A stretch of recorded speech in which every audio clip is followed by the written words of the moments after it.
Welcome to the 3Haunted podcast, where we bring you all things horror, supernatural, folklore, mythology, and all things that go bump in the night.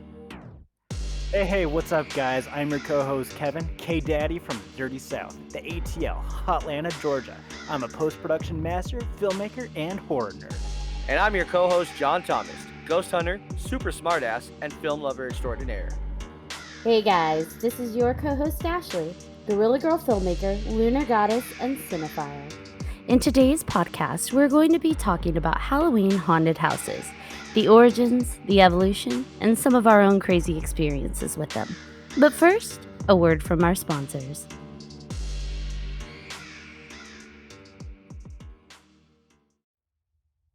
Cinematic, captivating, terrifying, and intense. Trap 2021 will return live May 21st through the 23rd. New categories, new prizes, and still no entry fee. Visit trapfilmfestival.com for more information.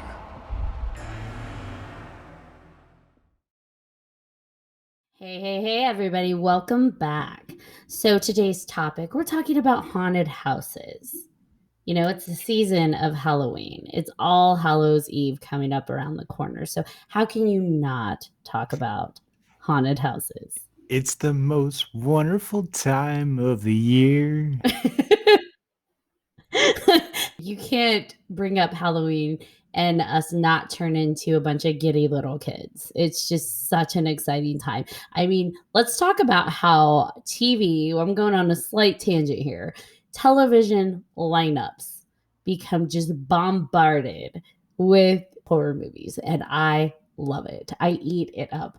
And so I will watch the same like Halloween marathon days in a row. And so this is a very exciting time. I don't know about you, but Halloween is like my Christmas. Halloween is Christmas. I agree. Definitely agree. You know what? We should all do Halloween gifts instead of gifts. Halloween gifts. I like That this. would be awesome. Yes. We could start Yeah, a yes. whole new Like- thing. Like not poo-pooing on Christmas, but I think we should celebrate Halloween as the Three Musketeers Christmas. I'm good. Hell I'm good yeah. with this. Yes. I agree. And I'll need to come down here because I do a Santa, like, you know, the Santa lap picture things, Mhm. but they do it with Krampus. Okay, there is actually a picture of me out there on the interwebs. If you look hard enough, it's actually not that hard to find. There was a Dark Christmas film festival that I had submitted a film to, and their red carpet, they actually had a Krampus. And he was completely dressed head to toe Krampus with like a wooden broomstick. And so all the filmmakers would come and take a picture with him as they walked their little red carpet. Well, I decided to make Krampus get up, and I turned around and spanked him with his broomstick. Nice. So there's a picture of me out there whipping Krampus, and leave it up to me to just totally warp that. But it was fun. You made Krampus your bitch. I did. Krampus, you is my bitch. Just kidding, Antonio. You're not my bitch. But Like you were. so haunted houses, I mean, we've all grown up around some form of a haunted house, right? Like whether it be Mhm. through a school for like a fundraiser or, on the block. I guess we've all, at least most places, have experienced some kind of like haunted house. And we're talking about like the contrived haunted houses, not ghost haunting houses. We're talking about Halloween, we decorate a basement or decorate the gymnasium or whatever, haunted houses. Or I used as they like to call it in Utah, the haunts. The haunts. The haunts. I used to And- do home haunts. What's a home haunt? A home haunted house that you would build in like your garage or from porch or whatever for the trick-or-treaters. So you go through like a little haunted house type thing to be able to get the candy. That's pretty cool. That's cool. I've Yeah. actually been to a couple of those.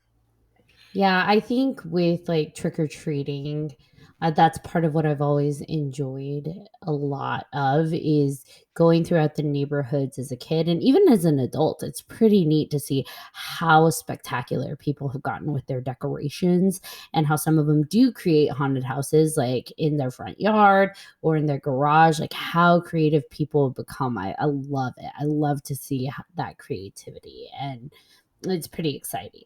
It's almost gotten to the point where decorating for Halloween is better than decorating for Christmas. It would seem people, you see the people that do the Christmas decorations outside, house, all kinds of stuff on their house. People are doing that for Halloween now, and it's amazing. I like to see all that stuff as well. I think part of that too is because we're actually walking around for Halloween. So it's more of an experience. Like your decorations are actually going to be experienced by people. I mean, it's one thing to drive by homes that are lit up for Christmas, and it's still cool. Like I've seen some amazing Christmas, decorations on people's homes and like complete scene setups. But I think with Halloween, you have all of these kids and all of these people walking door to door to door, actually physically experiencing it, going through your, sidewalk, going up your driveway, seeing it in person, close up. And so it's got a different level of interaction and engagement, and it's pretty exciting. So haunted houses, where they come from. I mean, I think as far back as they can track, it was back in like 1802. Yeah, Madame Tussauds created this exhibit of victims from the guillotine, but it was sculptures like depicting the decapitation. So it's not just like a these are creepy figures. Like it's actually depicting morbid, frightening things that are going on in that time. And I know they named it the Chamber of Horrors. So there was no like misconception here. This was something meant to terrify people and scare them, and walk through experience like we see with haunted houses. So it seems like that's probably one of the original like founding fathers, or we'll say founding mother because it's Madame Tussauds, of haunted houses. And I thought it was pretty interesting because she did the death masks. Death masks are masks that they make of a person's face, and it's made of wax, but they make this after the person's dead. So they make an impression of their face after they're dead. And I still don't understand what's the purpose of that. Like, where does that go? I think it was like a I feel like it's similar to like the postmortem photographs, where it's a way to remember your loved one when they went to rest. Like I think by today's standards it's morbid and creepy, but I think at the time it was more of a beautiful memory and remembrance. I kind of disagree with that. I think for her, it was probably more almost like a trophy, in fact. Like, I mean, you keep the wax head so you don't have to worry about the skin and everything just like deteriorating and all that. So she's got like a deer head, so to speak, of her victims right there. So Yeah, but Madame Tussauds isn't the one doing like No, she's not but- doing the actual guillotine. True. Like, so how is it a trophy for her? I think they brought her in to do the death masks. Now, maybe to your point, it was a trophy for someone else, and she was Right. just being commissioned to make those, There we go. which is possible. I don't know. I'd have to look into that a bit more. That's pretty interesting. I'd like, because when I think of death masks and take it at face value, you're taking an impression of someone's face. Face. Yeah, got it. Yeah, take it at face value. You're getting a post-mortem impression of someone's face. It almost actually reminds me of the Egyptian times. Oh, yeah. When the kings, the pharaohs, they would take impressions of their face for their tombs to put on the outside of their tombs, so you know kind of who's in there in that respect. But Right. I don't know if that translates, if that's something in the similar vein. But that's kind of what that reminded me of when I read about that. And either way, I mean, that's still really disturbing that she's like, hey, let's create, I was doing the death masks, but now let's do the whole shebang. Let me just put all their bodies missing their heads and being decapitated, and let's put it in a gallery so everybody can walk through it and experience it. Like, that's just, oh yeah, that sounds like a good time. Maybe it was a warning. Be like, hey, don't mess up. This is gonna happen to you. I mean, they used to put I real mean, heads I on don't know. pikes for the same There you reason. go. Vlad the Yeah. Impaler. Art. I don't know. But also, those were his conquests. That was his warning to people. But with it being like, she wasn't the king or the queen or anybody in actual governmental power. Right. Why would, like, what would be the purpose of a Hall of Horrors other than Chamber of Horrors, other than I want to scare you? And I mean, I applaud the lady. Like, you want to terrify people. You're a horror founding mother of your time, and I love it. I dig it. I'm into it. But it just, it's like, I don't know. It's interesting. But so you have your Chamber of Horrors that kind of maybe started that. And I mean, we can see it trickle through over time. It eventually made its way over to America during the Great Depression. And I think more so back then, that was about stopping kids from doing boneheaded things like pulling Halloween pranks. And first haunted houses were typically held in basements, right? So families would go from like house to house to house, kids would go from basement to basement, like no sense of stranger danger there. Um, no problem with going into strangers' homes. But Now, did you guys, as kids, ever do that? Did you ever go just like house to house with your trick or treating buddies and go into some stranger's house, even though your parents told you not to do that? Not the house, but the garage. I don't know that that makes it any better. That's actually part of the reason that I started doing my own home haunts is because I remember as a kid, like there was this one haunted, it wasn't really a haunted house, but it was a trick or treat. And they had taken the screen out of their screen door and put a trash bag. And they had painted a latex glove to look like a zombie hand that they had sticking out. And there was candy in between each of the fingers. And you could get up to 5 pieces of candy if you went up to the hand and pulled the candy out of the fingers.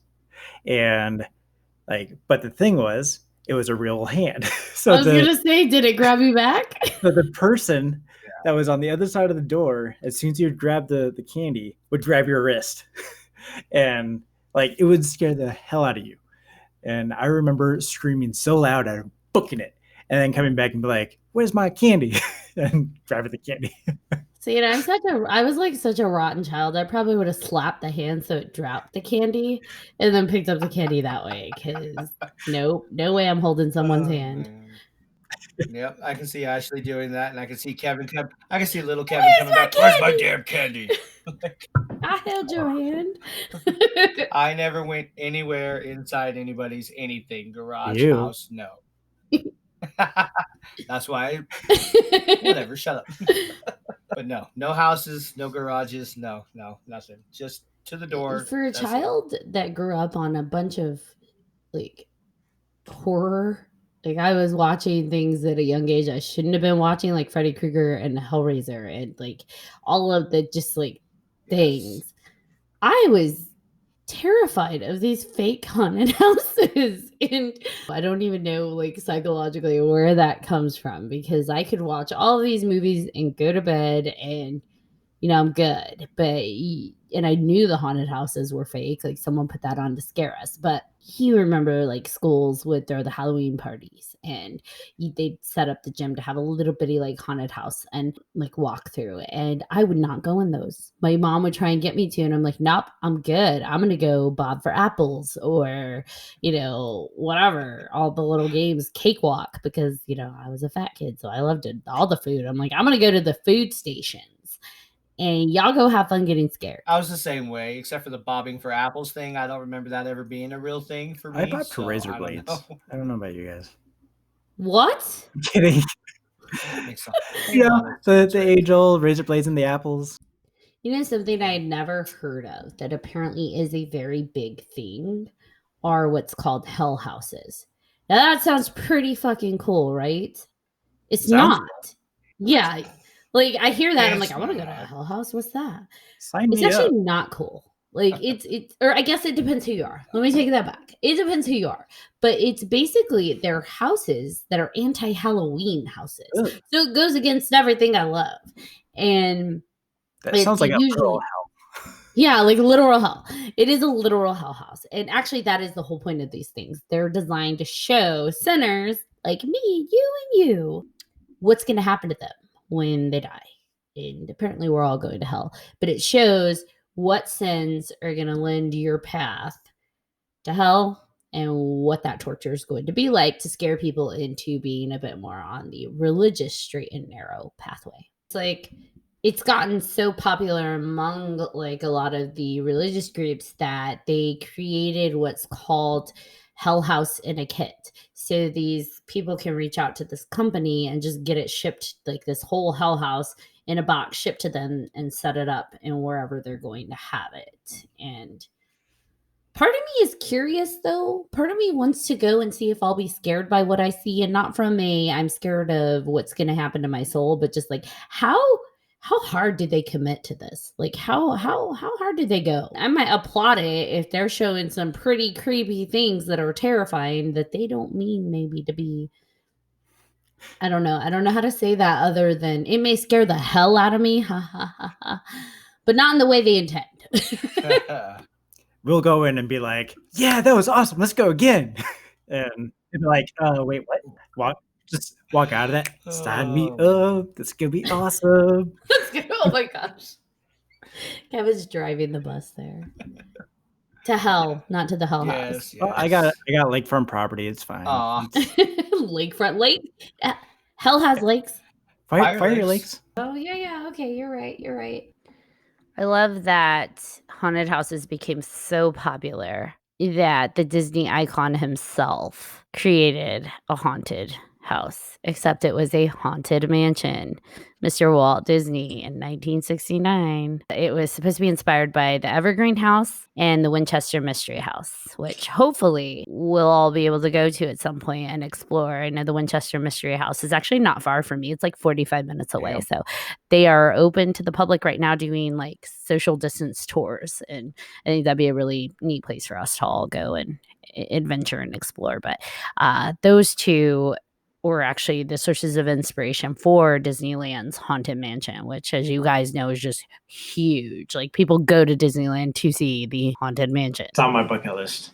I was a kid when the movie came out, and I loved it. I ate that up so much. I keep forgetting how young he is, and now I feel really old because, wow. He's the baby of the Oh, my group. goodness. I know I sound like the baby, but really, it's K-Daddy over there. The baby. K-Daddy. K-Daddy. Maybe it's K-Baby. No, I'm just joking. K-Baby, what's happening? Now, I know after Walt Disney, made that super big, of course, when the mouse does it, it becomes mainstream. So it took off across the US. Popularity was insane. And then you had other existing amusement parks start doing their own Halloween haunted houses like Knott's Berry Farm and Six Flags. And, we've seen that. We've seen that when the amusement parks near us, it's Halloween time and they're like broadcasting their haunted houses. I mean, we can thank the mouse for making that more mainstream. Thank you, Mouse. Yes, thank you. Have you guys been to Knott's Berry Farm? Nope. I have not. Nope. He's like, me neither. I thought he had a story. I was like, all right, let's hear it. No, I've heard of it. Like, it's a very well-known name, but I've never been. I have been to Six Flags in Denver, the Elitch Gardens. It used to be Six Flags. I would go every Halloween to their Halloween adventures. I stay away from haunted houses, but they have Halloween shows and like theatrical stuff going on, and I like to do that. Oh, I love going to haunted houses. Like, I eat that. Early career, I actually did a promotional piece, kind of behind the scenes of one of the bigger ones in Denver. It was amazing. Like, I just being able to see behind the scenes of like how all the animatronics and the makeup and everything. I don't do haunted houses. You won't get me into a regular haunted house or a hell house, not without copious amounts of Fireball, tequila, or a Moscow. And yet she wants to go ghost hunting. No, because that's a different topic. I don't necessarily believe in that, so I'm willing to let you show me how ghost hunting works. And the reason I don't go into the haunted houses is completely different. We'll get into that later. Piqued my curiosity. We'll touch on that later. And come Halloween, I'm bringing all of the tequila, Fireball, vodka, mules, everything to Ashley to be able to get her into the haunted house. I will bring the rope just in case. Oh. We have to drag her there. This is not that kind of party. but it can be. Oh my lord. Let's talk about modern haunted houses. Yes, modern. Fun fact. Utah has one of the biggest That's what she said. fascinations with haunted houses, which I did not expect to find. So I lived in Utah for a few years, and they are all about like Halloween there and the haunted houses. Like, it is a big deal. I can't even, like, the culture there for haunted houses, it is a thing. They don't call them haunted houses. They call them haunts. It's a haunt. A haunt. Right off the main freeway going through downtown, there is a huge old factory warehouse that they turned into a haunted house, and it stays that way all year round, and it's amazing. It's called the Fear Factory. And to get into the Fear Factory, oh my goodness, like, you have to take this, you go into the industrial section, you drive through, there is a big wooden gate that you have to pass through, and underneath the wooden gate there is like a big metal huge grate, and it's like a manhole on steroids, and you drive over this, you park way in the back, and you go through this haunted house. But the haunted house takes you through the factory, and then you find yourself in the tunnels, and the tunnels, you realize that big metal grating is a tunnel, so you're driving over people in tunnels. Oh, yes. Road trip. Yes, it is amazing. And you make your way through all of these things. Now, yes, I know I said I don't do haunted houses, but being in the film industry, I know a lot of makeup artists that, they do double. They work on the sets, but they also do the makeup for the haunts. And I also worked with someone who was with a lighting, sound, gear rigging company, but he also worked for the Fear Factory. So on my birthday, Ashley had quite a few drinks and decided that I had the balls to go and explore this haunted house at 2 a.m. and I wanted to go. And so we all packed up in the car, and he was there, my friend, and he had keys to the factory because he was like one of the people in charge. There was a small group of us, and we went at 2 a.m. into this Fear Factory, and he turned like the lights on. Granted, there weren't any people in there, but it was still pretty cool, and because it was all set up, and yeah, it was fascinating. Awesome. It was neat, but it's a big deal in That Utah. would be awesome. Hell yes. They also have one called the Haunted Hollow, and that's on 13 acres. So it's like outdoor trails and swamps. Even and better. Yeah, mazes and barns. They love their haunts, and they put a lot. It's not like rinky-dink haunts. They stay up all year, and they actually work on it all year, creating new props and creating. I actually did a short film where I needed a casket, like a legit casket, and I reached out to them, and they're like, yeah, we'll loan you one.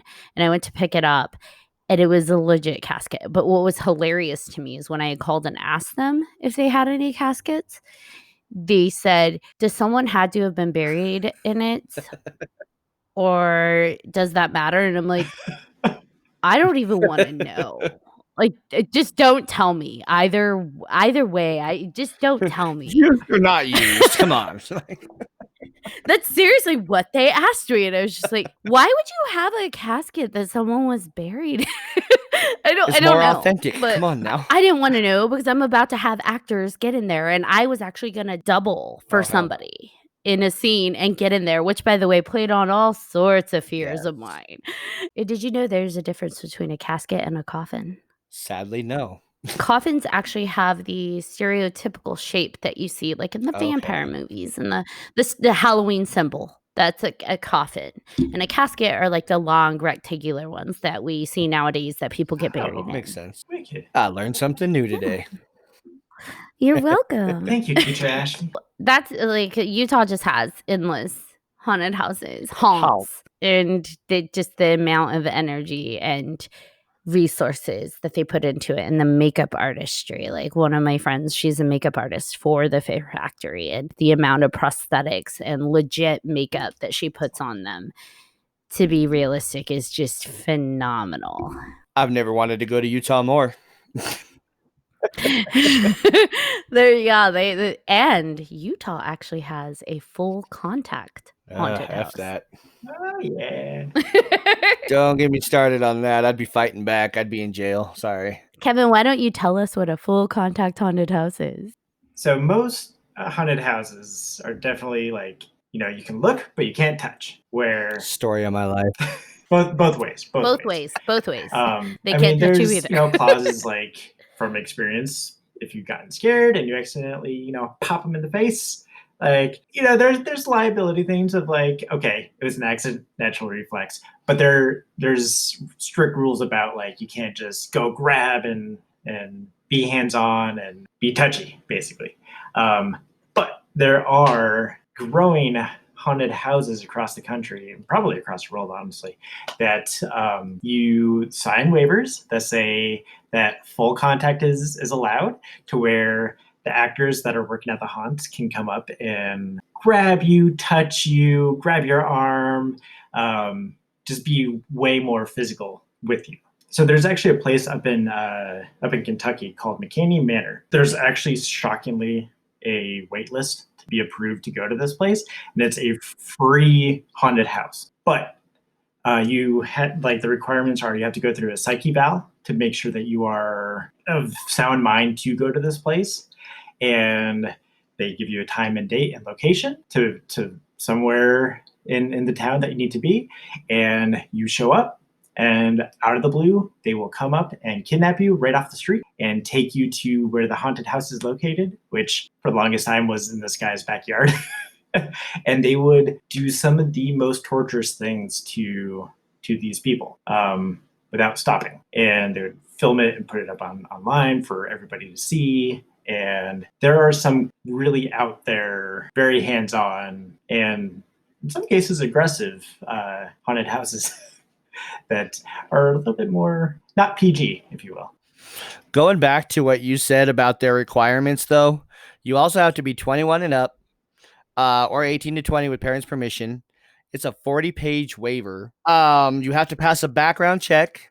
They screen you via Facebook or FaceTime or through your phone. You have to have proof of medical insurance as well, and pass a portable drug test the day of the day they go to kidnap you and take you. So there's a lot, and that the waiver takes like 2 hours. I mean, it's 40 freaking pages. So yeah, it's gonna take forever. And then they do the whole thing where you go here and then snatch you up, and then boom, yeah, it's ridiculous. I don't know how I feel about this place. There's actually a documentary on it on Netflix, and I watched it, and I just I'd be, I'd be punching them back. Yeah, no, Oh, no. Lord. Well, and that's the thing with these full contact houses is even though you're signing a waiver to be touched, grabbed, and jostled around, you don't have permission to touch them back No, still. exactly. So it's full contact one way. And I know some of I read when they first became popular, when they were becoming introduced into the haunts world, some of them even go so far as like duct taping people. And Yes. I know there was one where there was a lawsuit because this guy got punched in the face and like 3 of his teeth were broken. But the thing is, here's the flip side of that. As a person going into a haunt that's called full contact and they're telling you exactly what you're at risk of being done to you, why then are you surprised when something happens to you? You just gave someone permission to fully go ham on you without like actually maiming you. But in his case, he got a little bit more long-term damage than he realized. It just, that's... Well, I even saw like there's some personal responsibility there that's being... Exactly. Well, I saw like if somebody throws up, they can make you eat that. That's just disgusting. And you have to do it. There's no safe word. There's no nothing. You go through. No, seriously, there's not. If you look it up, they don't have anything to get you out of there. You have to go through it unless you absolutely can't finish it. Yeah, that's intense. So, since we're talking about haunted houses, I have a question for you guys. Do you have any fun personal stories about a haunted house other than the one with Fear Factory? Yeah, and I mean, I guess that wasn't like a true haunt experience since it wasn't the full haunt running, but something always happens to me in haunted houses. It never fails. I am like if it's gonna happen, it's gonna happen to her, girl. And it always does. Okay, we have fight or flight reflex, Of right? course. And oftentimes people freeze up, or most people freeze up. Some people run. I fight, and I don't mean to. It's an automatic self-protective reaction where if someone startles me successfully in life, I swing, and I swing hard. And I'm pretty like direct with how I swing. It's not like I'm flailing wildly. I don't mean to, it happens. And so I've trained my kids, don't startle me, because I don't want to accidentally hit them. Right. Like if they, because they like to prank me and they want to scare me. But now when they scare me, like because they used to not even try, but now when they do try and scare me, they'll duck just in case they are actually successful. I'm like, you little punks. And I'm like, oh my gosh, I don't want to accidentally punch one of my kids. Yeah. It's just because they scared me. So now they're getting a little braver and they actually do try to scare me, but they duck. My first haunted house experience. A guy asked me on a date. And I should say first haunted house experience, not being a little kid in the little cheesy, haunted houses that the schools put together that were cute and fun. I believe I was like 18 or 17, almost 18. I'd already graduated high school. And this guy asked me on a date, and it's Halloween time. And I'm like, okay, yes, but I don't do haunted houses because I know how I react when I'm startled. He's like, yeah, no haunted houses. Got it. So we go to Boondocks in Colorado. We're in Boondocks and we're playing miniature golf and we're playing video, arcade games and bumper cars. And he keeps trying to be all smoochy on me. And I'm just like, dude, I just met you. This is like the first date. And I am still not even sure if I'm vibing. As we're leaving, he's like, oh, one more thing. And I'm like, oh gosh, what? And he hands me tickets and they're to the haunted house in the parking lot that I didn't notice at first.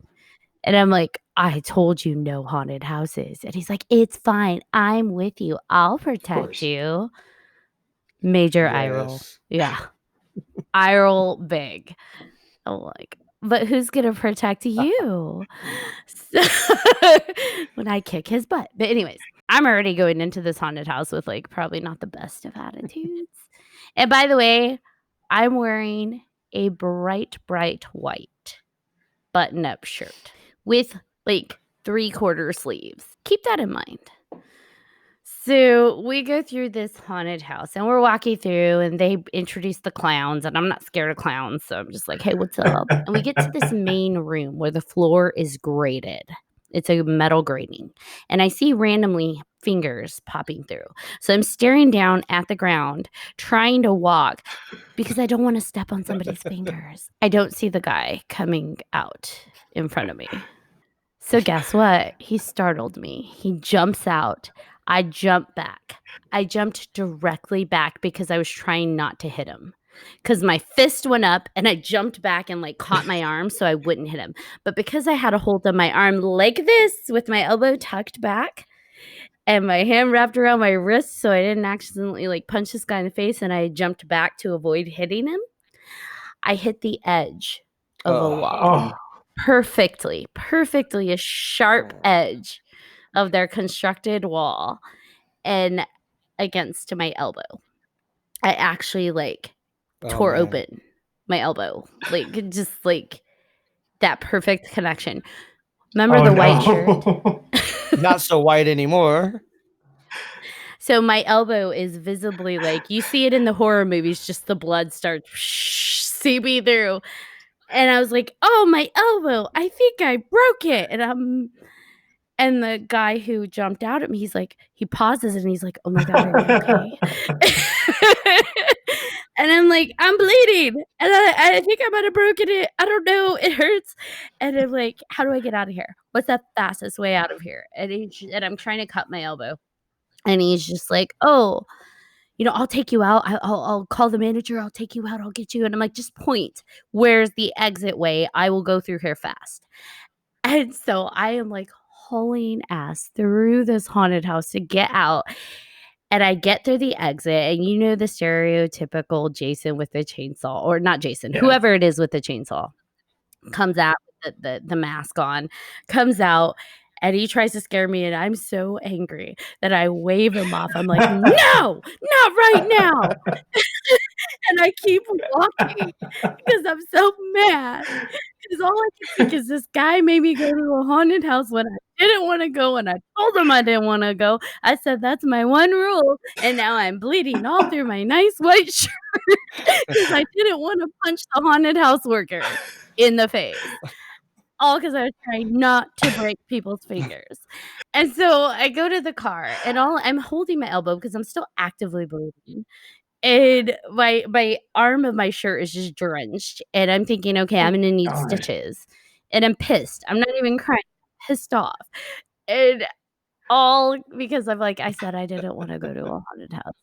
And I felt bad because he had paid for the tickets, and I'm like, "Fine, we'll go through this haunted house." And so we're in the car, and he gets in, and he's like, "So, what do you wanna do now?" And I'm like, "What? I need to go I want to home." stab you in the face. That's what I want to do. I need, and all I could, I'm just like, I'd like to go home now. And so he drives me home, and I get home, and we're next to my house, and he leans over and starts trying to make out with me. Mind you, my arm is still bleeding. And as he leans in to try and grab the back of my head and kiss me, I pulled away, and I'm like, have a good night. And I got out of the car because I'm just like, really? This guy's trying to make out with me. And like literally, like he's prepping for the makeout. He's slipping his arm around my waist and slipping the other arm around, but like behind my head. And I'm like, nope, hard swerve. And so he leaves, and I get inside the house, and then my mom's like, what the bleep happened to you? And I'm like, Mom, I think I might need stitches. That was my haunted house experience as a Oh my 17 God. teenager, I guess. This is why I don't do haunted houses. But guess what? I've gone to a few, and I have more stories. But let's hear yours. I don't want to take up the whole time. So mine happened at Boondocks as well. I was on a date with my high school girlfriend of however many years. We were going through the haunt, right? And there was an area that was just pitch black, and they had like fishing lines hanging down to make it feel like spider webs and all that stuff. And usually when I'm in a haunt, like I don't like I'll get scared and I'll jump and I'll be startled, but I don't really get the fight or flight because in my head it's like it's a story, it's fake, they're not going to hurt me. Like I know the reality of the situation, even though I might get scared. Well, this time we were in this dark room, and again, let me preface and say I don't run. I usually do not run. Homie jumps out of the wall, scares the living hell out of me. I scream so loud, I grab her arm, and I'm like, we gotta go. And we start running. Well, pitch black, I can't see where we're going. Wall, me, boom. Ran straight into the wall, and I pulled her with me. Ended up bruising. We both ended up getting a bruise on our foreheads. I pulled so hard. And oh my God. the actor who scared us, like they're doing that rah, all scary noises and everything. Like they heard the giant thud against the plywood. And totally broke character, started laughing. Like it was amazing. So what you're saying is you and I both ran into walls at a haunted house Yes, outside in of the parking Boondocks. I am not going anywhere with you guys even close to this. oh my gosh. Universal Studios has the horror nights, right? Yes. I've had the wonderful pleasure of being able to go to both in Orlando and Los Angeles.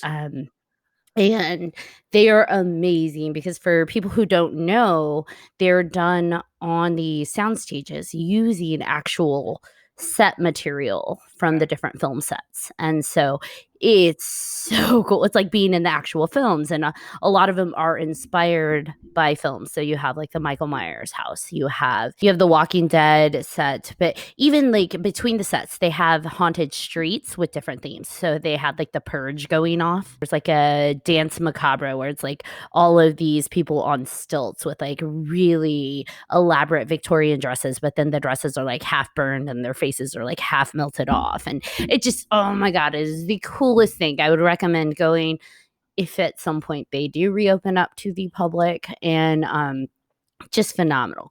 But the thing is I don't do haunted houses. So I went with a group that insisted on going on a work trip. We go, and I'm nervous because The Walking Dead is very popular at this time, and I am extremely terrified of zombies. That is a phobia of mine. I can watch the movies and I'm fine, but I have awful nightmares about it. So zombies freak me out. I know that they're going to have one of the streets, because they have a map, is going to be zombies Walking Dead. And then there's an actual haunted house that's Walking Dead, where it's just like, oh gosh, don't know how I'm going to handle this. So my boss and one of my coworkers at the time go to use the bathroom before we get started. And I go to the bar that's on the street, like it's right there. And I order like 3 shots of Fireball, because I'm like, I got to get this to work fast. I have a high-ish tolerance. So I'm like, okay, 1's not going to cut it. 2 might be okay, but 3's going to seal the deal. So I'm like keeping my eye out for my boss, and like, we're not working, it's the evening, but I'm just like, boom, boom, boom. I take the Fireballs. And then I kind of mosey off to the side, and they come out, and my boss is like, hey, what are you doing? Ooh, guys, we should all get a drink. And I'm like, what? You don't drink? And he's like, well, you always talk about these different drinks that you like. Which one should I get? You mentioned that Fireball once. We should try that. And I'm like, what, now? Now you want to try a drink? He's like, yes, let's do one of those Fireball thingies. And mind you, he has an East Coast accent. I just can't mimic him very well. So he's like, let's get one of those Fireball thingies up there. And so the guy's like, oh, okay. So the bartender the bartender's looking at me because he just saw me pound 3. And he's just like, okay, and hands me one and hands my boss one. And, our coworkers, they're like, no, we're good. And so my boss is like, all right, bottoms up. And so we try, I take it, and then he takes it. He's like, ooh, that's really good. It tastes like cinnamon. Let's do another one. You can handle it. And I'm like, oh, shish. And so he orders another, and I take another, and he takes another. And I'm like, I'm good now. I'm done. That's 5. He doesn't know it's 5, but it's 5. And he's just like, oh, it's good. Okay, let's go. So we go. They wanted to do the Walking Dead one. I did not, because I'm like, that's going to mess with me. But I love vampire films, and they had a From Dusk Till Dawn one. And so it's like, so he and I went to that one, because he's like, yeah, I'll go with you. I don't want you to go alone. And so we go, and I'm thinking, Lord help me that these 5 shots do not kick in while I'm standing here with my boss, because he's definitely going to be able to tell I'm drunk. So we go through the whole From Dusk Till Dawn. But to get from where we were to the From Dusk Till Dawn, we had to go through an alley that, guess what, was zombies. And they could tell he wasn't afraid, so they left him alone, but they could tell I was nervous. So they swarmed me. I got swarmed by 12 zombies. And my boss is like, come on, leave it alone, guys. And I'm just like, I'm going to punch one of them. The Fireball hasn't kicked it yet. I'm going to hit one. And so, they finally left me alone. But it was funny because when he's like, come on, guys, leave it alone, one of the zombies looked at him and shook her head no. Let me tell you when the alcohol kicked in. I know exactly when it kicked in. We were all in line for the Michael Myers house. And I already love Halloween. So I'm happy as is. I'm a giddy little girl. I'm standing outside of this house that's constructed exactly as the movie. I'm walking in and I'm feeling happy. I'm kind of hanging off in the back and walking through, and I'm so happy. I'm cheesing it because this is amazing. I might get Michael Myers. And Like Michael Myers is popping up randomly everywhere. And at some point, like I see where they're coming out of, and you can see it's pretty obvious where they're going to jump out of, but I totally missed a spot that there was like a hidden area that looked like an even wall, and there was actually like a little alcove. So as I'm walking by, this really tall Michael Myers steps out right at me and is looking down directly in my face because the dude's tall. I'm looking up at him, and I give him the biggest, drunkest smile and do a little bitty finger wave. And I tell him, I'm your biggest fan. He did a little head shake and then stepped back into his alcove. It was a good thing I was actually inebriated, because the last house we went into, this is not full contact. There were little anamorphic people jumping out and randomly like, lunging at people walking by, and they were doing it pretty rhythmically. They had just jumped out at like the people in front of me. So I'm like, okay. And everybody's walking towards the right side of the hallway, and I'm on the left. And so they literally just jumped out. Like I see him right in front of me. So I continue to walk. He jumped out again immediately. I'm on the left side of the room, not the right side. So he's going full force thinking the next person's on the right side. And he's jumping out with his hand extended. And I get like thrown back by my neck. And he's holding it. And the look on his face, his eyes get wide. And he froze. And I'm like, thank God I have alcohol in my system, because otherwise I might have punched him. He whispers, oh shit, I'm sorry. And I'm like, it's okay, but could you let go now? And he lets go and like runs back into his little hidey hole. The best part though is as I'm leaving the haunted house, the couple in front of me were talking to each other, and they're like, shit, did you see that guy choke that bitch out? This shit's real.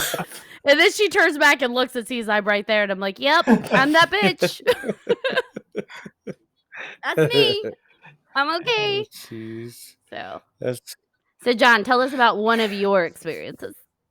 I hadn't been to a haunted house when I was younger. I actually, the first time was in my 30s. So about 10 years ago ish. I was dating this person, and actually we were engaged. And her family during Halloween would go to different haunted houses throughout the day or the night or whatever. And so, of course, dating her, she's like, hey, get this day off. We're going. You're going. First time ever going to a haunted house. I'm like, all right, cool, whatever. I was like, hopefully, again, like you, I don't punch somebody, because if somebody scares me enough, I'm swinging. Well, that didn't happen. I didn't get a chance to. So we go to this one haunted house here. And she's afraid of clowns.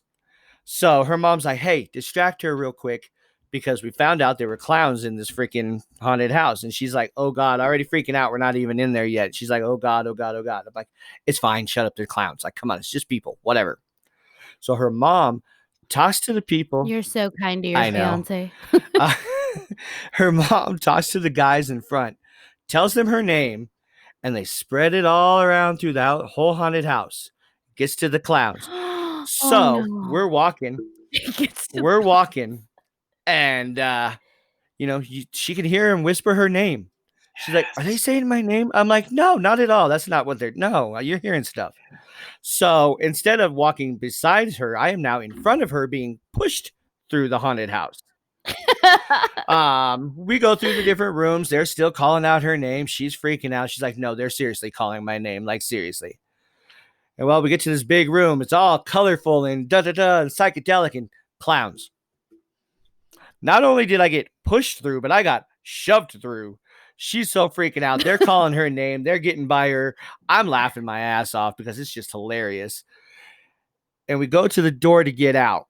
Well, the door was a little shorter than I am. So, bam, right on my forehead.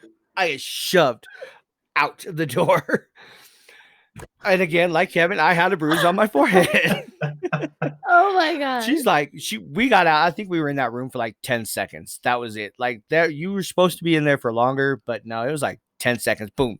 in and out, done. And some of the clowns followed her. So I got turned around, like seriously, just flipped her. Oh man, it was just, I was like, well, that was Don't fun. you love when people use you as a Yes. shield? So I was a human shield. That was fun. That's awesome. Now we know why she's not your fan. No. I'm kidding. I'm No. kidding. I'm joking. That's a bad joke. But no, it was fun. Yeah. For my first time, that was definitely interesting, to say the least. Horror nights, that was fun. And there was the Christmas Macabre Street was really fun, and there was like a Krampus Nice. with like some evil elves that were trying to scare me, and they weren't successfully scaring me. So they worked together to distract me so Krampus could come up from behind me, and like I felt someone right beside my head because he had leaned in. Right. And then I turn around and it's him, and I jumped, and then the evil elves started laughing. I was like, "You little ass monkeys." But I clapped. I was like, Right, "Well good job. done. Good Well job." done. Good job. You got me." And they just laughed, and the Krampus winked at me and walked away. I'm like, "Hey. What's up, Krampus?" There goes Ashley and her demons and stuff. Come on now. I mean, whatever. We all have our things. Yes. No, it's awesome. I don't think I could actually be a haunted house worker because I would be afraid to be punched all the time. So, and like Kevin Yeah. said, I'm sure it happens. At least enough. It's accident. People have their reactions, and So, guys, where do you think haunted houses are going with the current state of our world? that's a good question. I'd say before COVID, unfortunately, I think it would be more contact for the actors. People are wanting more of that, it seems. But right now, I don't know. I mean, Halloween's almost I here. know. So where does it go?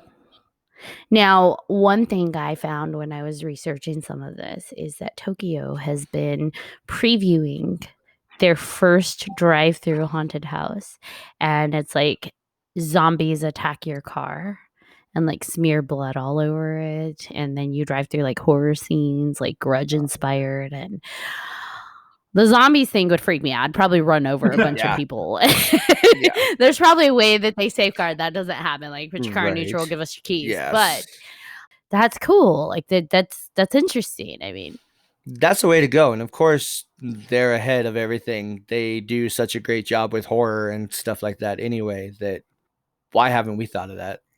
I mean, I think there's something they're onto that's really interesting, putting you in your car, because you're almost still having to force yourself to stay connected to the Exactly. world because you're operating a vehicle. So it still feels like really normalized and really like this is my typical daily Right. behavior. And then you have all this horror stuff coming Right. at you and like things crawling on the walls and all sorts of stuff. And it's like that has to be really like unsettling. I think it's maybe something that even if the pandemic, kind of tapered off and we were okay and somehow able to resume some sense of normalcy, it would be an interesting thing to still see explored.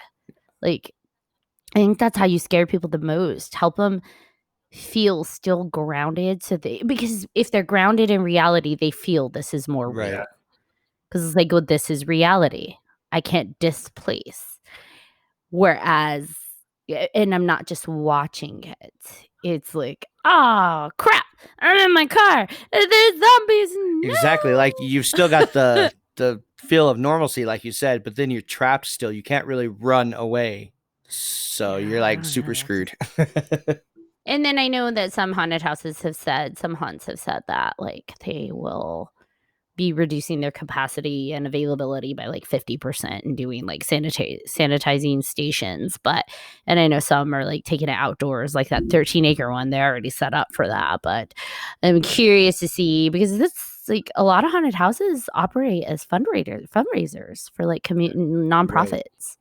They do that during Halloween. So I'm interested to see how those adapt. It's an unfortunate time for so many reasons, but oftentimes when things are really bad, we hold on to the things that help us feel normal And so if we go to haunted houses every year, it's like, or trick or treating or participating in like small things, and those routines get taken away, it carries more of an impact because we're holding on to any sense of normalcy that we can feel or find. So it's an interesting time, but I'm loving the creativity and adaptability that people are showing. Things are coming out of this that you adapt, and I think it's really neat to see what like Tokyo is doing with their drive-through ones. And you think about it at first, it's like, whoa, that's like, why didn't I think of that? That's so innovative, but it makes sense. Because it seems like Yeah. haunted houses tend to be like the theme of the haunted houses tend to gravitate towards whatever pop culture is influenced by. So like when zombies were really big, when Walking Dead was first coming out, there's tons of zombie elements thrown into haunts. So I'm wondering how much pandemic and like virus theme is going to be thrown into the haunts. Totally makes sense. Yeah, I mean, I think it will. It'll infiltrate. We've already seen Yeah. it in the movies. Like the movie, more quarantine virus pandemic themed movies are starting to be explored and all of that. So I think it will definitely impact because it's a fear people have. It'll impact what we see. It'll be integrated in somehow. How much is interesting, but I'm curious to see how things are going to adapt. Even when it's safe to go back into a semi-normal, what we consider normal existence and way of being. I'm curious to see what, like you said, how did this impact long term? Are we going to see pandemic theme, quarantine, virus themed stuff in our haunted houses over the next decade as like a reminder of that very real fear? All right, everybody. Well, thank you for tuning in to the 3Haunted podcast with your hosts. I'm Ashley. I'm John Thomas. And I'm Kevin K. Daddy. You have any questions or suggestions? Email us at 3hauntedpodcast@gmail.com. Also, don't forget to like us on our social media. Hit that follow button.